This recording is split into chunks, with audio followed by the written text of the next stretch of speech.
ඔය ඊළඟට ඔය ඔක්කොම ටික ඔයාලා ලෑස්ති කරගෙන ඉවරුණාට පස්සේ ඔයාලට පුළුවන් ඉමිග්‍රේෂන් එකේ වෙබ්සයිට් එකට ගිහිල්ලා ඔයාට අදාළ ඉමිග්‍රේෂන් කවුන්ට් එක සිලෙක්ට් කරලා ඒකෙත් ඔයා රෙජිස්ටර් වෙලා ඔයාට අපොයින්ට්මන්ට් එකක් තනියම දාගන්න පුළුවන් විස්තර ටික දාලා කරලා ඔයාට පුළුවන් ඩේට් එක සිලෙක්ට් කරගන්න අවైలබල් ඩේට් තියෙනවා. එතකොට ඔයා කැමති ඩේට් එක සහ වෙලාව සිලෙක්ට් කරගෙන යටින් ඔයා ඔය ලෑස්ති කරපු ඩොකියුමන්ට් ටික පැහැදිලිව ස්කෑන් කරගන්න ඕනේ මුලින්ම.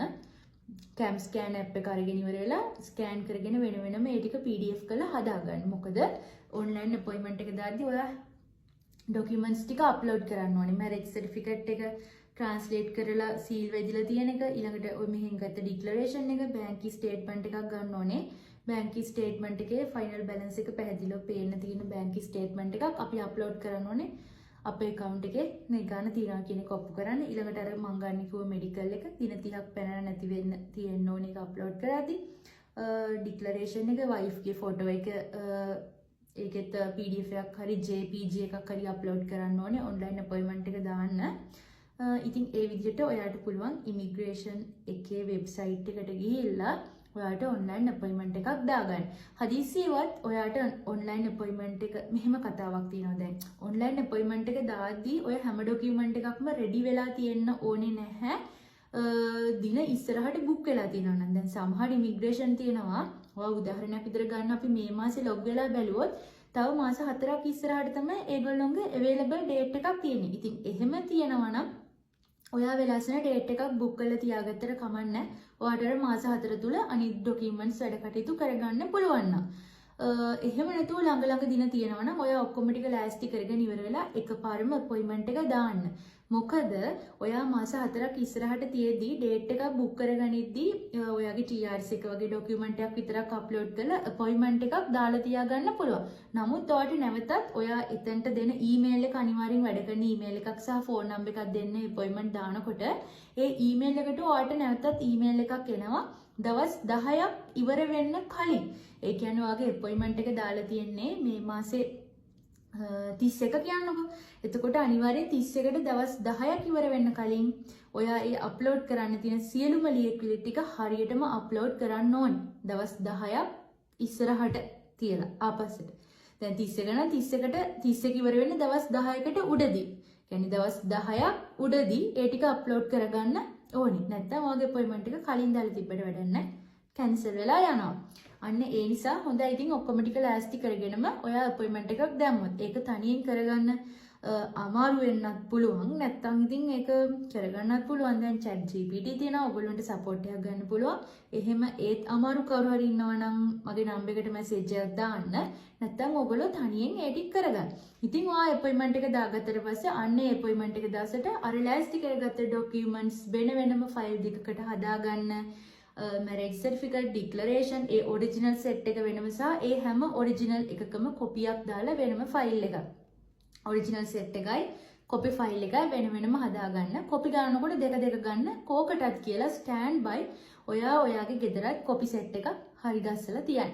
ඉතින් ඔය ඔරිජිනල් සෙට් එක සහ කොපි සෙට් එක පිළිවෙලට වෙනම ෆයිල් දෙකකට දාගෙන ගිහිල්ලා ඔයා මේ ඉමිග්‍රේෂන් ඔෆිසර්ගේ අතර මුලින්ම කොපි සෙට් එක දෙන්න. මොකද අපි ඔරිජිනල් සෙට් එක දුන්නොත් එයත් එහෙම ඔරිජිනල් එක තියාගන්න අවස්ථා තියෙනවා. ඊට පස්සේ ඔයාලට නැවතත් එම්බසියට යද්දි ඔරිජිනල්ස් ආයිත් අලුතින් හදන්න වෙලා අමාරුවේ වැටෙන්න සිද්ධ වෙන්න පුළුවන්. ඒ නිසා කොපි සෙට් එක දෙන්න. එතකොට එයා අහනවා කොහොමද ඔරිජිනල්ස් කියලා. එතකොට ඔරිජිනල් එක පෙන්නලා චෙක් කරගත්තට පස්සේ එයා ආයිත් ඔරිජිනල් එක අපිට ලබා දෙනවා. ඉතින් ඔන්න ඔය විදිහට ඔයා එදාට ගිහිල්ලා ඩොකියුමන්ට්ස් ටික බාර දීලා එනවා. බාර දීලා ආවට පස්සේ මාස 3ක කාලයක් උපරිම සමහර ඉමිග්‍රේෂන් වල මාසෙන් මාස 2කින් මාස 3න් ඉන්විටේෂන් ලෙටර් එක හම්බ වෙනවා. හැබැයි මේ ඉන්විටේෂන් ලෙටර් එක කලින් වගේ හිතන තරම් ලේසියෙන් හම්බ වෙන්නේ නැහැ. ඒගොල්ලෝ ඔයා ගත්ත ගෙදර චෙක් කරන්න එනවා. අන්න ඒ නිසායි මම ඔයාලට කිව්වේ අර නීති රීති තද වෙලා තිනවා වර්ග මීටර් ප්‍රමාණය පොඩ්ඩක් සැලකිල්ලට ගන්න. සෙපරේට් බෙඩ්රූම් එකක් සෙපරේට් කිචන් එකක් තියෙන්න ඕනේ. ඊට පස්සේ ඔයාගේ ඇකොමොඩේෂන් කොන්ට්‍රැක්ට් එකේ ස්ටුඩියෝ කියන නම ගෑවිලා තියෙන්නවත් හොඳ නැහැ. වර්ග අඩි ප්‍රමාණය 52ට අඩු වුණත් ඒ ඕනත් එක්ක කතා කරලා 52 කිට්ටු වෙන්න 52 දාගන්න බලන්න 52කට වැඩි වුණාට ගැටලුවක් නැහැ. ඒගොල්ලෝ ආගේ ගෙදර චෙක් කරන්න එනවා. ඔයාට ඇමතුමක් දෙනවා. අද එනවනම් අද උදේ අපි තව පැය භාගකින් පැයකින් එනවා කියලා කෝල් කරනවා. ඔයාගේ ගෙදර බලන්න. ඔයා මේ ගෙදර ලස්සනට අස් කරලා තියාගන්න ඕනේ. වයිෆ් එනකන් ඒ ගෙදර තව යාළුවෙක් වගේ නවත්තගෙන ඉන්නවනම් ගොඩක් දුරට අනිවාර්යෙන් ඔයාගේ ඉන්විටේෂන් ලෙටර් එක එතනින්ම රිජෙක්ට් වෙනවා. කිසිම කෙනෙක්ට ඉන්න බෑ. සපත්තු ඕනවට වැඩිය තිබුණොත් ජැකට් ඕනවට වැඩිය තිබුණොත් ඒගොල්ලෝ සැක කරනවා තව කවුරු හරි ඉන්නවා කියලා. ඔයා පෞද්ගලිකව සපත්තු ගොඩක් දාන කෙනෙක් නම් පුළුවන් සපත්තු ටිකක් අයින් කරලා පැත්තකින් තියන්න ඒගොල්ලන්ට පේන්නේ නැති වෙන්න. ගොඩක් තිබ්බත් ඒගොල්ලෝ ඔයාගේ සපත්තු උනත් ඒගොල්ලෝ සැක හිතන අවස්ථා තියෙනවා. ඒගොල්ලෝගේ තින්කින් පැටර්න් එක මාර ඒවා තියෙනවා. ජැකට් අඳින්න කියනවා, සපත්තු දාලා පෙන්නන්න කියනවා. ඒගොල්ලෝ සැකෙන් බලනවා. සමහර ඔෆිසර්ස්ලා ඉන්නවා හරිම හොඳයි. සමහර අය සැකෙන් බලනවා තව කෙනෙක් ඉන්නවා කියලා සැක කරනවා. වළං ගොඩක් තිබ්බොත්, ෆ්‍රිජ් එකේ බඩු ගොඩක් තිබ්බොත්, ඉතින් ඔන්න ඒක කොහොම හරි ඔයා වයිෆ් ගෙන්න ගන්න ඕන නම් ගොඩ දා ගන්න ඕනේ කිසිම ගැටලුවක් වෙන්නේ නැති විදිහට. ඊට පස්සේ ඒ ඉන්විටේෂන් එක දෙන්න කලින් ඔයාගේ ගේ බලන්න ආවම ඒගොල්ලෝ එතනදී කොලයක් ෆිල් කරගෙන යනවා. ඉතින් ඔයාගෙන් එක එක ප්‍රශ්න අහනවා. ෆ්‍රිජ් එකක් තියනවද? ටීවී එකක් තියනවද? වොෂින් මැෂින් එකක් තියනවද? ඉතින් ඒව ඔයාගේ ගෙදර තියෙන විදිහට ඔයා උත්තර ටික දෙන්න. ඒගොල්ලෝ ගෙයි බලලා ආයිත් පැත්තකින් වාඩි වෙලා කොලයක් පුරවගෙන ඔයාගේ සයින් එකක් දාගෙන ඒගොල්ලෝ මේව කරලා කියන්නේ ගෙයි බලන්න ආව කියන එක තමයි එතනින් පෙන්නන්නේ. හදිසියෙවත් ඔයාට මාස 3ක් හිටු වෙන කාලයක් ගිහිල්ලා ගේ බලන්න ආවේ නැතුණොත් ඔයා චුට්ටක් ගිහිල්ලා බලන්න මම මෙහෙම බාර දීලා දැන් මාස 3ක් වෙන්න එනවා ආවේ නැහැ කියලා. එහෙම පරක් වුණොත් චුට්ටක් ගිහිල්ලා අහලා බලන්න. ඉතින් ඔන්න ඔයා හරියට වැඩ ටික කරගෙන ડોකියුමන්ට් වල කිසිම අඩුපාඩුවක් නැති වුණොත් ඔයාට කෝල් එකක් දෙනවා. මෙන්න මේ දවසට එන්න. නැත්නම් ඔයාට ඊමේල් එකක් එනවා. මෙන්න මේ දවසට එන්න ඔයාගේ ඉන්විටේෂන් ලෙටර් එක ගන්න කියලා. ඉන්විටේෂන් ලෙටර් එක ගන්න එන්න කිව්වට ඉන්විටේෂන් ලෙටර් එක අතර ගන්නකම් ගොඩාක් සතුටු වෙන්නත් හොඳ නැහැ. මොකද ඉන්විටේෂන් ලෙටර් එකේ රිජෙක්ට් වෙන්නත් වෙනම කොටුවක් තියෙනවා. සක්සස් වෙන්නත් ඕකේ වෙන්නත් කොටුවක් තියෙනවා. කොටු දෙකක් තියෙනවා. ඉතින් ওই කොටු දෙකේ හරියකට ටික් එක වඩලා තිබ්බොත් හරි රිජෙක්ට් එකට ටික් එක වඩලා තිබ්බොත් ඒ කියන්නේ ඔයාට වයිෆ් ගෙන ගන්න නැවත ආයිත් වැරද්දක් තියෙනවා කොයි හරි වැරද්ද හදාගෙන මුලින් ඉඳන් ඇප්ලයි කරන්න වෙනවා කියන එක. මම ඒක ඇහුවේ ඊමේල් එක සහ ෆෝන් නම්බර් එක ගැන නිරන්තර අවධානයෙන් ඉන්න ගේ චෙක් කරන්න එද්දී උනත් ඒගොල්ලෝගේ ෆෝන් නම්බර් එකට කෝල් කරනවා. සහ මොකක් හරි ડોකියුමන්ට් එකක අඩුපාඩුවක් තිබුණොත් ඒගොල්ලෝ ඔයාට කෝල් කරනවා. ඒ ડોකියුමන්ට්ස් නැවත ගෙන්න ගන්න ඔයාට අවස්ථාවක් දෙනවා. ඊළඟට ඔයා ඔන්ලයින් අපොයින්ට්මන්ට් එක දාද්දී දැන් අර කියපු ලියකියවිලි වලට අමතරව ඔයා ලෑස්ති කරගන්න ඕනේ. ඔයා කම්පැනිකින් ඉල්ල ගන්න ඕනේ ඔයාගේ වර්ක් ඇග්‍රීමන්ට් එක. මේ ඔයාගේ සැලරිද ඔයාගේ මේ ජොබ් පොසිෂන් එක දාලා කම්පැනි නේම් එකත් එක්ක ඔයාට තියෙනවනේ වර්ක් ඇග්‍රීමන්ට් එක. වර්ක් ඇග්‍රීමන්ට් එකත් ඔයා සබ්මිට් කරන්න ඕනේ ඉමිග්‍රේෂන් එකට.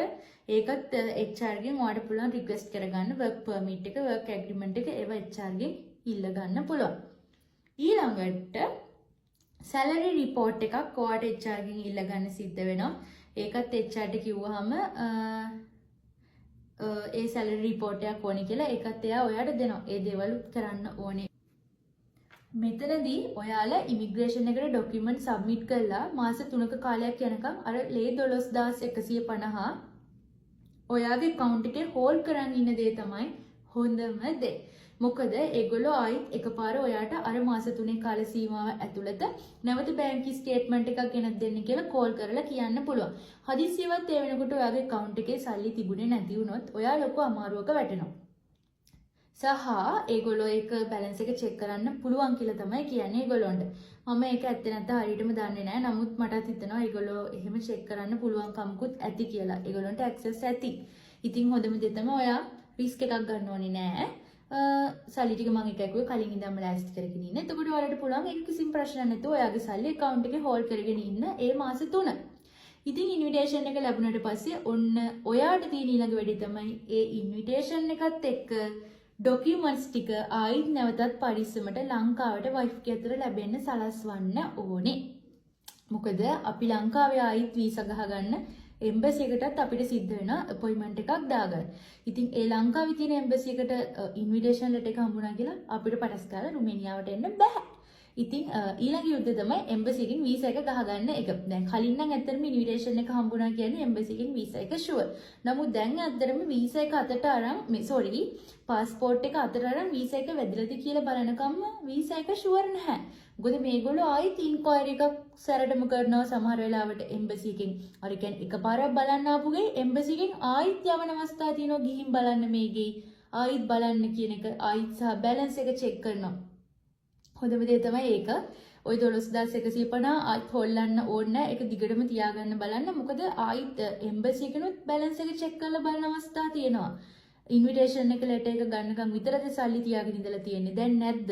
ඒ නිසා සල්ලිත් හෝල්ඩ් කරන් ඉන්න එක තමයි හොඳම දේ. එකපාරින් වැඩේ කොට දාගන්න පුළුවන්. සහ ගෙයි ඒ විදිහටම තියාගන්න නැවතත් ඔයා ශනිකව ආයිත් ගෙයි බලන්න එන්න පුළුවන්. වයිෆ් එම්බසි එකට පාස්පෝර්ට් එක සබ්මිට් කරාට පස්සේ එම්බසි එකටත් ඔයා සබ්මිට් කරන්න ඕනේ මැරේජ් සර්ටිෆිකේට් එක, ඩික්ලරේෂන් එක, ඊට පස්සේ ඔයාගේ ෆොටෝස් සහ ඩොලර් ප්‍රමාණයක් තියෙනවා. ඩොලර් 146ක් වගේ මුදලක් තියෙනවා. ඒක ඩොලර් වලින්ම ගෙනියන්න ඕනේ. මාරු සල්ලි වලින් ඩොලර් වලින් ගෙනියන්න ඕනේ. ඒකටත් ඒ හැම දෙයකටම අපොයින්ට්මන්ට් එකක් දාන්න ඕනේ අපි. එම්බසි එකටත් අපොයින්ට්මන්ට් එකක් දාන්න ඕනේ. අපොයින්ට්මන්ට් එකක් දැම්මට පස්සේ එම්බසි එකෙන් අපිට එන්න කියලා ඊමේල් එකක් එනවා ඩේට් එක සහ ටයිම් එක. අන්න එදාට තමයි ඩොකියුමන්ට්ස් ටික අරගෙන යන්න ඕනේ. ඒ වගේම එම්බසි එකට යන්න කලින් තව දෙයක් තියෙනවා ඔයාලා ලෑස්ති කරගන්න. පොලිස් රිපෝට් එක සහ travel medical insurance එකක් දාගන්න සිද්ධ වෙනවා. දැන් හස්බන්ඩ් එහෙන් ඩොකියුමන්ට්ස් ටික එවනකම් ඉන්විටේෂන් ලෙටර් එක හම්බුනාට පස්සේ ඔයා ටක් ගාලා ගිහිල්ලා මම දැන් මේ LOLC ෆයිනෑන්ස් එකෙන් ඔයාලට පුළුවන් LOLC ෆයිනෑන්ස් එකෙන් හෝ තව තැන් ඇති travel medical insurance එකක් දාගන්න ඔයාගේ නමට. එතකොට ඒකට රුපියල් 14000 ගාණක් 15000ක් වගේ මුදලක් ඔයාට ගෙවන්න සිද්ධ වෙනවා. සහ දැන් මේ වැඩේ යන අතරතුර ඉන්විටේෂන් ලෙටර් එක ගෙයි බලන්න ඇවිල්ලා ඉන්විටේෂන් ලෙටර් එක හම්බ වෙනකන් ඉන්නේ නැතුව ගෙයි බලන්න ආවහම වගේ ඔයා ටක් ගාලා පොලිස් රිපෝට් එකකට ඇප්ලයි කරන්න. ලංකාවේ ඉන්න වයිෆ්ට මම කියන්නේ පොලිස් රිපෝට් එකකට ඇප්ලයි කරන්න. පොලිස් රිපෝට් එක ගෙන්න ගන්න ඉක්මනට ඇප්ලයි කරලා